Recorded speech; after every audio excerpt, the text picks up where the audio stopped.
신약성경 24쪽 마태복음 14장 22절부터 마지막 36절까지 말씀을 봉독할 때에 하나님의 말씀으로 들으시기를 바랍니다. 아멘. 예수께서 즉시 제자들을 재촉하사 자기가 무리를 보내는 동안에 배를 타고 앞서 건너편으로 가게 하시고 무리를 보내신 후에 기도하러 따로 산에 올라가시니라. 저물매 거기 혼자 계시더니 배가 이미 육지에서 술이나 떠나서 바람이 거스름으로 물결로 말미암아 고난을 당하더라. 밤사경에 예수께서 바다 위로 걸어서 제자들에게 오시니 제자들이 그가 바다 위로 걸어오심을 보고 놀라 유령이라 하며 무서워하여 소리 지르거늘 예수께서 즉시 이르시되 안심하라 나니 두려워하지 말라. 베드로가 대답하여 이르되 주여 만일 주님이시거든 나를 명하사 물 위로 오게 하소서 하니 오라 하시니 베드로가 배에서 내려 물 위로 걸어서 예수께로 가되 바람을 보고 무서워 빠져가는지라 소리질러 이르되 주여 나를 구원하소서 하니 예수께서 즉시 손을 내밀어 그를 붙잡으시며 이르시되 믿음이 작은 자여 왜 의심하였느냐 하시고 배에 함께 오름에 바람이 그치는지라. 배에 있는 사람들이 예수께 절하며 이르되 진실로 하나님의 아들이로소이다 하더라. 그들이 건너가 게네사렛 땅에 이르니 그곳 사람들이 예수이신 줄을 알고 그 근방에 두루 통지하여 모든 병든 자를 예수께 데리고 와서 다만 예수의 옷자락에라도 손을 대게 하시기를 간구하니 손을 대는 자는 다 나음을 얻으니라. 아멘. 오늘 제목을 제자들이 본 기적이다 그랬습니다. 제자들은 예수님께서 특별히 기도하시고 불러서 한 주님과 함께 동거동락하시고 또 주님께서 그들을 지도하시고 능력을 부여해서 주님이 하신 일을 정말 시범을 보인 후에 위임해서 그 일을 재생산하면서 주님이 이 땅에 했던 일을 계속 이어갈 자들이 제자였습니다. 그 제자들은 주님과 늘 가까이 있었기 때문에 모든 기적들을 눈으로 직접 보고 또 그것을 그들이 체험하게 된 그런 사건들이었습니다. 생생한 사건들이 바로 제자들이 본 기적들이죠. 처음에 그들은 지난주에 말씀드린 것처럼 500여의 기적, 창조적 기적, 무예수를 창조하는 기적을 보았습니다. 또 배를 타고 호수를 걷는데 캄캄한 물에서 예수님이 물 위를 걸어오시는 것을 보고 깜짝 놀라서 유령인 줄 알았다가 주님이심을 알고 베드로가 나도 물 위를 걸어가길 원할 때 베드로가 걸어가게 되고 몇 발짝 못 가서 빠졌지만은 이런 놀라운 바로 주님의 기적에 동참을 했던 자들이 제자였습니다. 오늘 본문에 기록된 이 기적들은 단 하루 만에 갈릴리 호숫가에서 일어난 예수님의 기적의 잔치, 기적의 축제가 오늘 본문에 나타납니다. 제자들은 이런 기적을 통해서 예수님이 하나님의 아들이시고 정말 우리와 같은 인간이시되 하나님이신 그분을 분명히 알고 믿게 되었습니다. 그래서 이들은 예수님처럼 똑같은 기적을 일으킬 수는 없고 우리에게도 일어나지 않지만은 우리에게 예수님의 무한한 능력을 약속해 주는 이 말씀이 오늘의 본문 말씀입니다. 저와 여러분이도 이 능력의 말씀이 희망이 되고 또 능력이 되기를 간절히 소원합니다.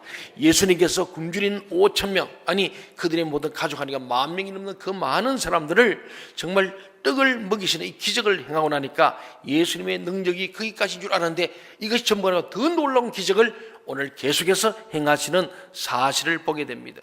오늘 본문인 마태복음 14장 22절 23절 말씀을 다 함께 한번 읽어보겠습니다. 22절 23절 시작. 예수께서 즉시 제자들을 재촉하사 자기가 무리를 보내는 동안에 배를 타고 앞서 건너편으로 가게 하시고 무리를 보내신 후에 기도하러 따로 산에 올라가시니라. 저물매 거기 혼자 계시니라.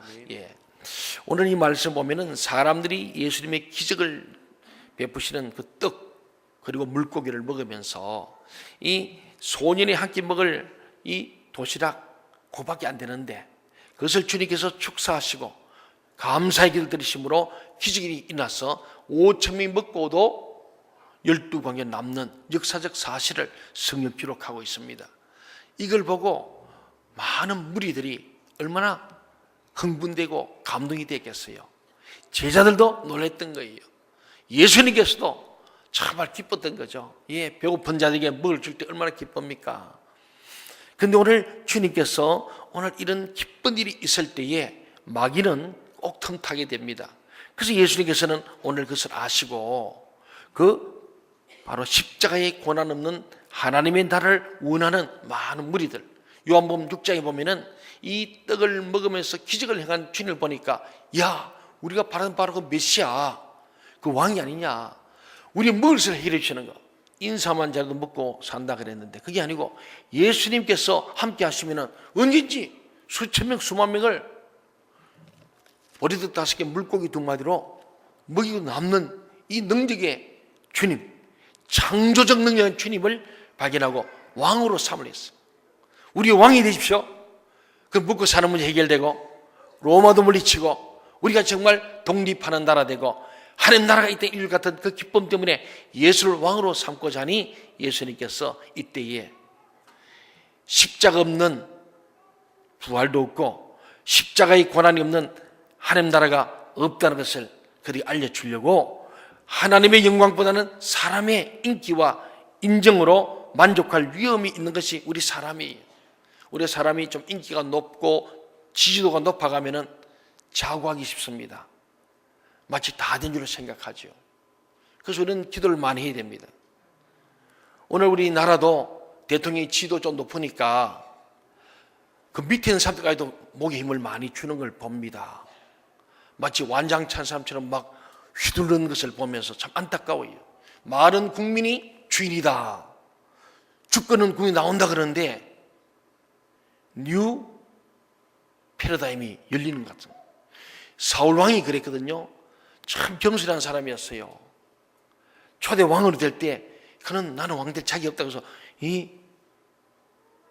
수레 뒤에 숨었던 사람인데, 그래도 왕이 되고 나니까 사람들이 막 사울을, 야, 초대 왕,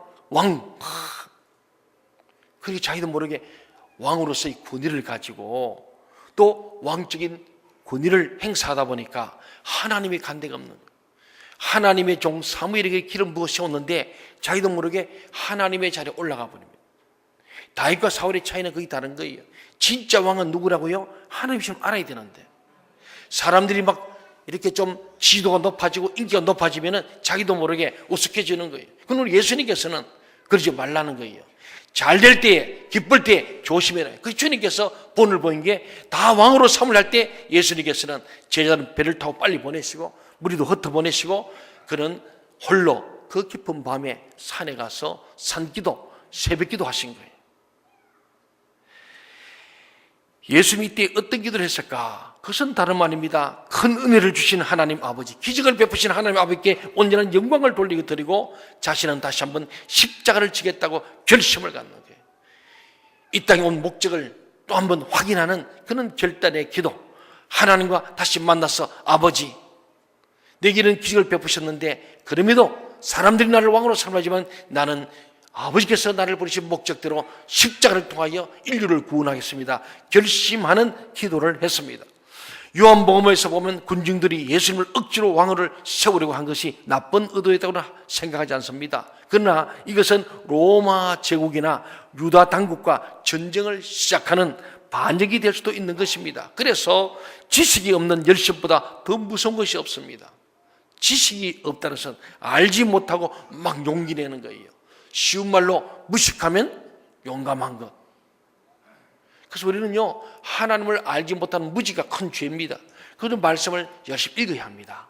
말씀을 모르면은 하나님의 뜻을 몰라요.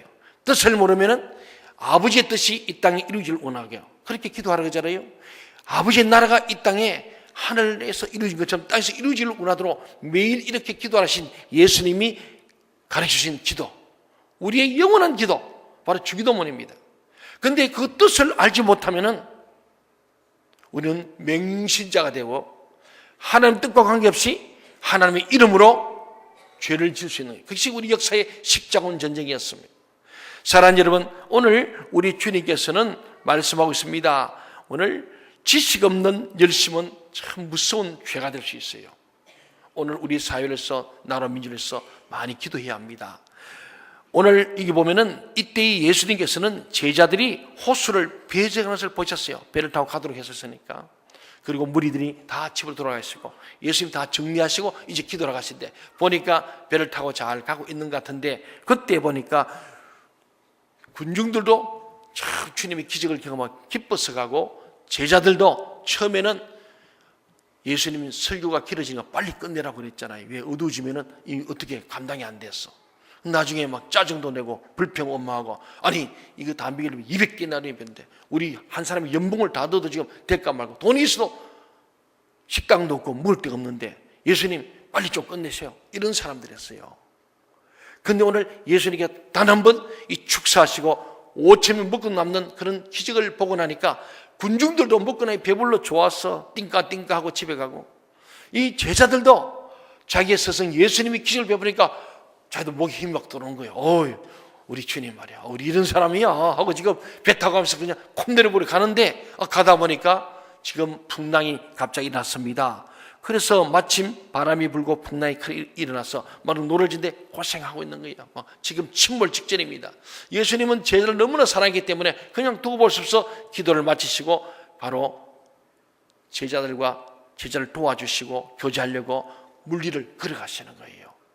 오늘 24절부터 26절을 보게 되면은 바로 이 내용이 나오죠. 같이 읽어볼까요? 24절부터 26절입니다. 시작. 배가 이미 육지에서 술이나 떠나서 바람이 거스름으로 물결로 말미암아 고난을 당하더라. 밤 사경에 예수께서 바다 위로 걸어서 제자들에게 오시니 제자들이 그가 바다 위로 걸어오심을 보고 놀라 유령이라 하며 무서워하여 소리 지르거늘. 그렇습니다.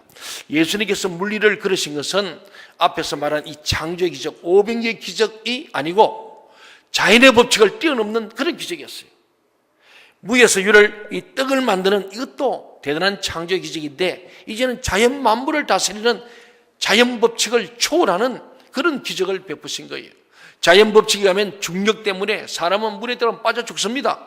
빠질 수밖에 없지 않습니까? 그런데 예수님은 물에 빠지지 않았습니다. 즉 예수님은 중력의 법칙에 지배를 받지 않습니다. 늘 그렇게 하신 것은 아니었어요. 이때만 특별하게 하신 겁니다. 세례받을 요단강 갔을 때는 물에 빠졌어요. 이렇게 물이 만큼 잠긴 거예요. 그런데 오늘 지금 여기는 특별한 기적의 사건 속에서 물이 예수님을 받쳐서 물에 빠지지 않도록 하신 겁니다. 이것을 통해서 예수님은 자연 법칙은 사람이나 피조물에게 적용되는 것이지 하나님께는 적용되지 않는 것을 보여주시고 예수님은 은혜가 통하지 않는 물과 풍랑, 바람도 주장하시는 주인인 것을 보여주신 사건입니다.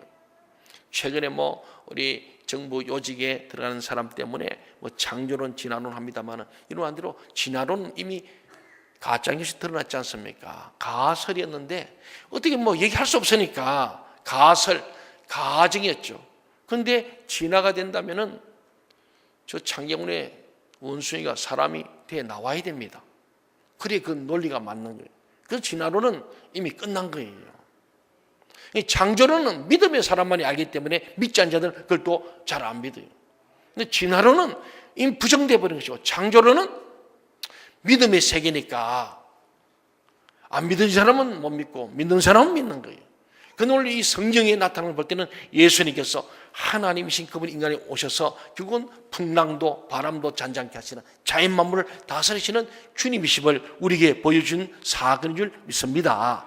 제자들은 예수님이 물 위를 걸어오심을 보고 처음엔 유령이라고 소리 질렀어요. 왜냐하면 설마 예수님이 물 위를 걸어올 줄은 상상을 못했거든요. 그래서 그들이 누군가 물 위로 걸어오니까 유령으로 우리가 똑같은 생각이에요. 우리도 캄캄한 밤에 누가 물 위로 막 걸어오면 귀신인가 보다 그러지 않겠어요? 그런 상황이었습니다. 하나님께서는 홍해 바다를 갈라지게 하셔서 이스라엘 민족을 건너가게 하셨습니다. 믿습니까? 이게 우리 성경을 믿는 우리는 이것이 믿어지는 거예요. 그게 믿음의 세계죠. 하나님께서는 초자연적인 능력으로 당신의 백성들을 구원하십니다. 그래서 복음을 전하러 갈 때 바다를 두려워할 필요 없고 하늘도 두려워할 필요가 없습니다. 하나님의 복음을 전하고 영혼을 건지러 갈 때는 바다에 길이 생기고 옥문도 열린 줄로 믿습니다. 바울과 실라가 복음을 전할 때 옥에 갇혀지면 옥문이 열리지 않습니까? 하나님께서 하신 일은 이런 놀라운 기적의 역사를 우리가 성경을 통해서 압니다. 그런데 오늘 본문에서 특이한 것은 베드로가 예수님께 자기도 좀 무리를 걷게 해달라고 부탁했고 그 결과 베드로가 실제로 어느 정도 무리를 걸어가게 되었어요. 28절 29절을 제가 읽어드리겠습니다. 보니까 예수께서 즉시 이르시되 안심하라 나니 두려워하지 말라. 베드로가 대답하여 이르되 주여 만일 주님이시거든 나를 명하사 물리로 오라 하소서 하니 그랬습니다. 여기서 궁금한 것은 왜 베드로가 자기를 물리로 걸어서 주님께 가게 해달라고 부탁했을까 하는 겁니다. 뭐 여러 가지로 생각할 수 있습니다. 우선 베드로가 예수님 하늘 보고 자기도 해보고 싶었겠죠. 그럴 수 있습니다. 또 하나는 다른 제들과 좀 차별화 차원에서 자기가 물리로 걸음으로 좀 우쭐해보려는 생각. 그런데 이 베드로는 평소에도 뭐든지 좀 성급한 성격입니다. 그래서 말이 좀 앞서는 사람이에요. 그러다 보니까 아마도 주님이 갑자기 무리로 걸어오시니까 너무 기쁘고 흥분된 나머지 신중하지 못한 마음으로 자기도 한번 걷겠다고 한 것이 봅니다. 그랬더니 예수님께서 답을 하셨어요. 오라 그랬어요. 오라. 여러분 이 말 듣고 또 오늘 저 국교청 가서 걸어가지 마세요. 이 장면이 그렇잖아요. 자, 예수님이 일단 물 위에 계세요. 그리고 믿음으로 나 좀 걷게 달라고 묻습니다. 묻고 듣고 순종하는 거예요. 이럴 때 그럴 수 있어요. 그런데 예수님도 물이 안 계시고 물을 막 물에 들어가면 죽습니다. 예. 실제로 어느 교회 학교 아동부에서 이 얘기를 듣고 물에 들어가서 빠져 죽을 뻔했다고 하는 그런 사실이 있어요.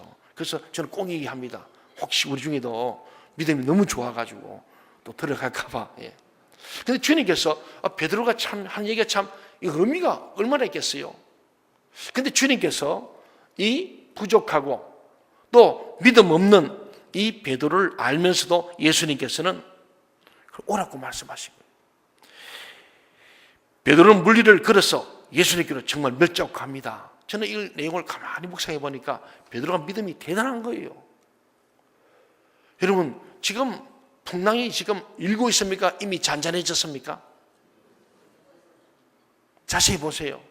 지금 풍랑이 잠잠하기 전입니다. 지금 풍랑이 일어서 배가 막 그래서 주님은 풍랑이를 걸어오시는 거예요.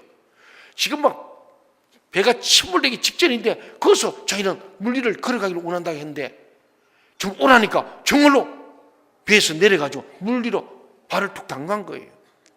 마치 요단강을 건널 때에 벗개를 지은 제사장들이 물에 전부 뛰어든 것처럼 그 발이 닿자마자 물이 갈라진대. 오늘 베드로는 진짜 믿음이 있었어요.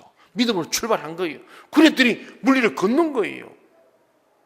그러다가 오늘 보니까 얼마가 지나서 바람이 부니까 풍랑이 더 심하게 치고 막 바람 소리, 풍랑에 막 물결 막 물이 자기 덮쳐오고 이러니까 예수님은 온데간데 없고 믿음은 온데간데 없고 이 풍랑과 눈에 보이고 귀에 들리는 그 자기 생각 속에 두려움이 오면서 의심이 생긴 거예요.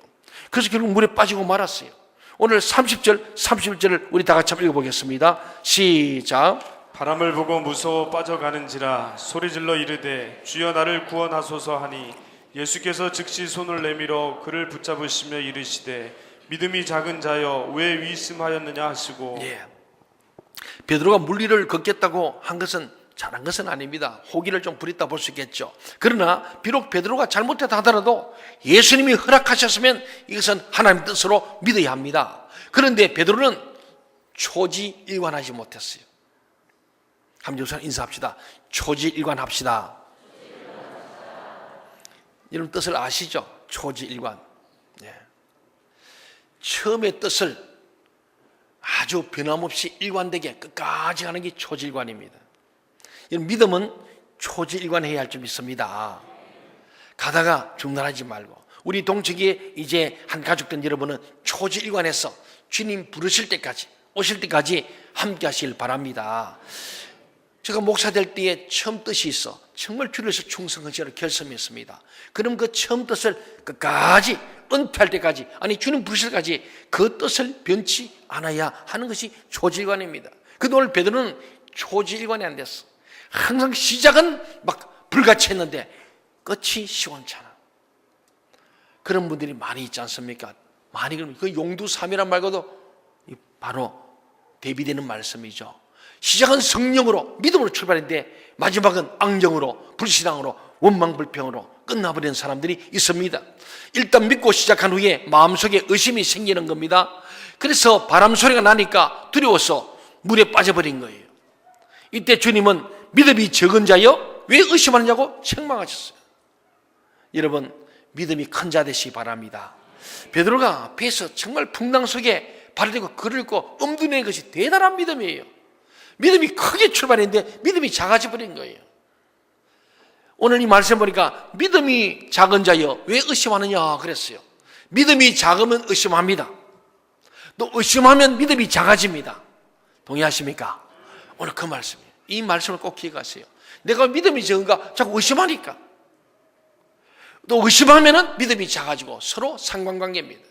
오늘 저와 여러분이 믿음이 큰 사람 되도록 의심하지 말고 확신하시기 바랍니다. 주님을 확실히 믿으시기 바랍니다. 베드로가 당황해서 물에 빠졌을 때 예수님은 강한 손으로 끌어올려 주셨습니다. 우리들로 처음에는 잘못 시작했다 하더라도 예수님이 내 허물을 다 용납하시고 허락하신 것을 끝까지 의심하지 말고 믿음으로 나아가시기 바랍니다. 주님은 우리를 사랑하세요. 한번 여기서 인사합시다. 주님은 당신을 사랑하십니다. 믿습니까? 예. 주님 우리를 정말 사랑하세요. 이 주님의 손을 꼭 붙잡아. 주님이요 이 손을 꼭 잡고 가서 그러잖아요. 주님의 손을 꼭 잡고. 주님 우리 늘 손을 내밀고 계십니다. 그걸 내가 꼭 잡아야 돼. 내가 놓지 않아야 됩니다.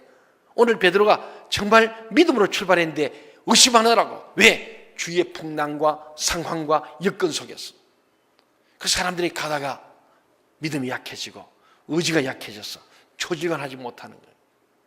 사랑하는 여러분, 오늘 우리는 혹시 중간에 큰 풍랑이나 장애를 만나더라도 예수님의 강한 손이 꼭 잡으시길 바랍니다. 이 주님의 손이 나를 잡고 있다는 것을 기억하고 두려워하지 마시기 바랍니다. 주님 나를 잡고 있는 거예요.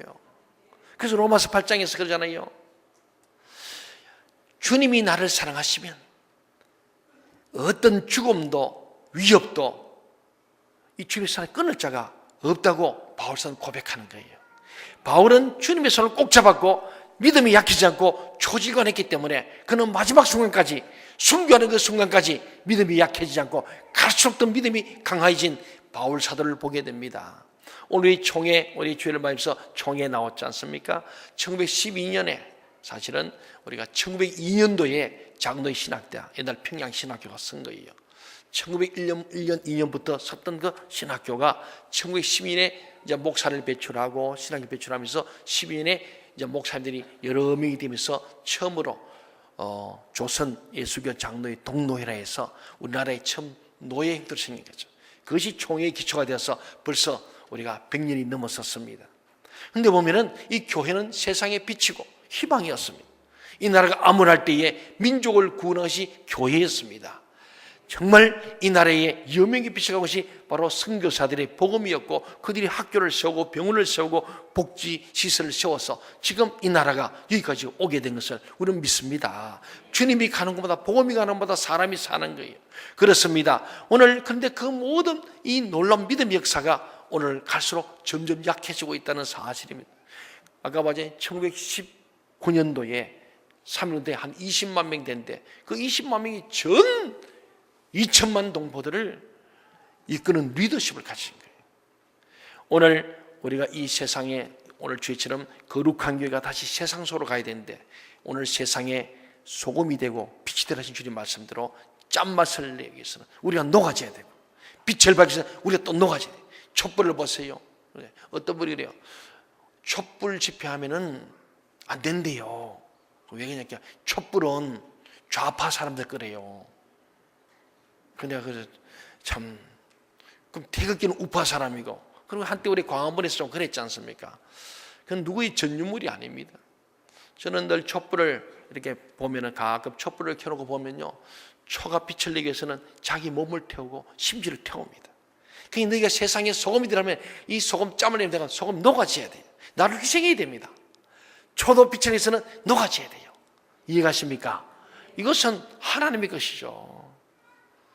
근데 오늘 하나님께서 우리에게 말씀하는 것은 이 믿음이 우리가 약해질 수 있다. 왜? 환경과 상황 따라서.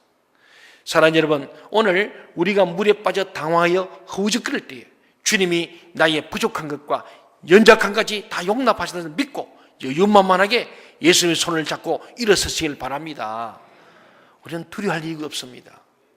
하나님께서 나와 함께 하시고 주님으로 오라 하시고 주님 명하셨다면 가서 모든 일을 제자 삼으라, 분부한 것을 가르쳐 지켜야 하는 주님의 명령대로 이 제자 삼는 일, 주님 분부하신 세상에 소금과 빛이 되는 이 사명, 이걸 감당하는 것은 주님 명하신 것을 순종할 때는 두려울 것이 없는 거예요. 왜? 주님 우리의 손을 잡으시고 우리를 이끌으시고 인도할 줄로 믿습니다. 그래서 이 민족의 민주화 산업화와 오늘 이 땅에 이 대한민국 오기까지는 우리 교회 역할이 얼마나 컸습니까? 교회가 모든 사람들을 개화시키는 일들을 감당했던 역할을 했습니다.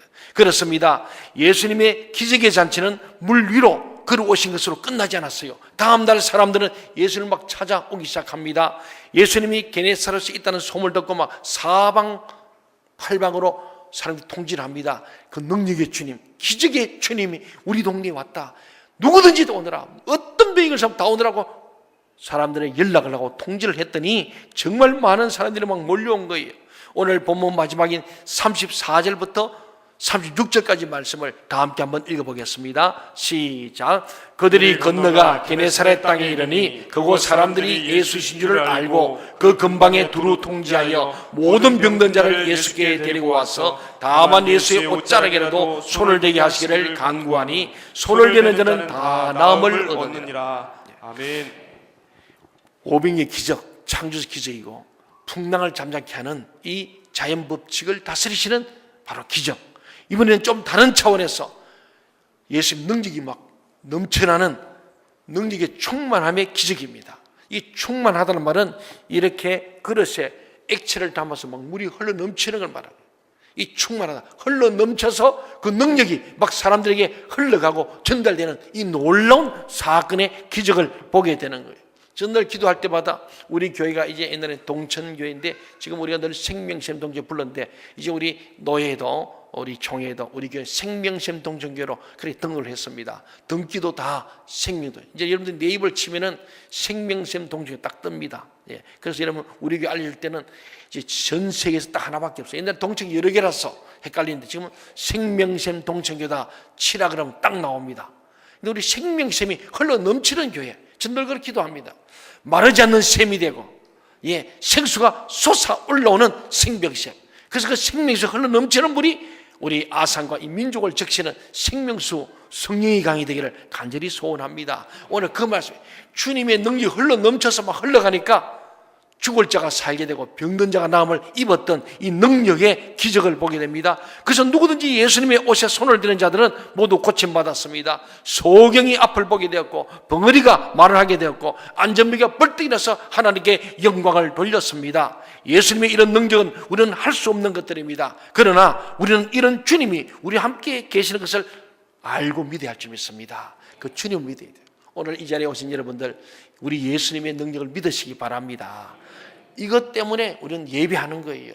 이것 때문에 예수 믿는 거예요. 우리 주님의 능력, 주님이 나와 함께 하시면은 주님께서 무한한 능력의 주님이 우리 가운데 계시고 우리와 함께 하시고 역사할 줄로 믿습니다. 우리가 주님의 이름을 부를 때 주님은 우리를 만져주시고 치유하실 뿐만 아니라 우리의 부족한 것을 넉넉하게 채워주시고 건널 수 없는 장애도 극복할 수 있게 해주시는 분이 우리의 주님인 줄 믿습니다. 오늘 우리 박창영 집사님이 간증했습니다만 우리 주님 앞에서 그런 정말 하나님 앞에 옳은 일을 행하고 선을 행하고 주님과 더 깊이 늘 동행하는 자. 그래서 요셉이 하나님과 함께 하심으로 형통했더라 그랬잖아요. 우리 주님과 동행하면 우리의 삶에 많은 어려움과 장애 올지라도 형통하게 될 줄로 믿습니다. 우리가 믿는 주님은 창조의 하나님이세요. 창조의 기적을 베푸는 하나님. 우리의 하나님은, 우리의 주님은 자연 법칙에 구애받지 않는 하나님, 풍랑도 자연도 다스리시는 주님인 줄로 믿습니다. 그리고 우리가 믿는 주님은 은혜와 능력이 넘치는, 그래서 그 옷에 손을 대기면도 병이 낫는 역사, 믿음으로 나아간 자는 믿음대로 되는 역사가 일어나는 놀라운 우리의 주님, 우리 하나님이십니다. 우리가 믿음으로 나아갈 때 주님이 우리를 변함없는 능력으로 복을 주시고 우리의 소원과 우리의 마음의 뜻들이 이루어질 줄로 믿습니다. 이 주님을 믿음으로 우리 교회 표처럼 내가 믿으면 하나님 영광을 보는 것처럼 우리 진짜 믿고 나갈 때에, 오늘 베드로가 진짜 믿고 물을 걸었는데 우리 상황과 환경 때문에 믿음이 위축되고 의심할 때에 물에 빠졌습니다. 우리가 지금까지 열심히 오다가도 때로는 상황과 환경 때문에, 내 마음의 의심 때문에 우리가 믿음이 떨어졌어. 이 믿음이 적은 자여 왜 의심하는 주님의 책망을 받지 않고 믿음이 큰 자가 되어서 기적이 상식이 되고 기적을 간증할 수 있는 저와 여러분 되기를 주의 이름으로 간절히 소원합니다. 아멘. 기도하겠습니다.